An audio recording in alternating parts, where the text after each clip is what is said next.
Bagi para pemudik yang biasa melakukan tradisi pulang kampung, pada saat lebaran nanti sepertinya harus menunggu tiket kereta tambahan. Pasalnya tiket kereta reguler baik tujuan Palembang Lubuk Linggau maupun tujuan Palembang Tanjung Karang sudah habis terjual. Hal tersebut diungkapkan oleh petugas agen penjual kereta api. Ria mengatakan, tiket kereta api tujuan Palembang Tanjung Karang dari tanggal 27 Mei hingga 13 Juni telah habis terjual. Sedangkan tiket kereta api tujuan Palembang Lubuk Linggau sudah habis terjual dari tanggal 1 Mei hingga 11 Mei 2019. Untuk harga tiket mengalami kenaikan dari yang sebelumnya tiket kereta api tujuan Palembang Tanjung Karang kelas bisnis Rp225.000 menjadi Rp275.000.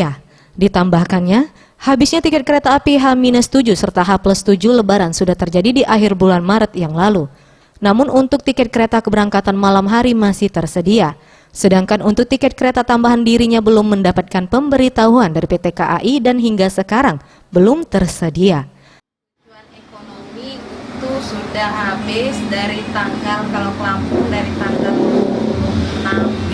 27 pagi sampai ke tanggal 13. Itu untuk yang pagi habis semua.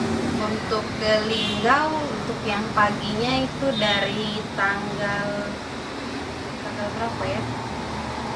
Yang pagi ya tanggal 1-an sampai ke tanggal adanya tanggal 11. Tim Liputan Sriwijaya TV.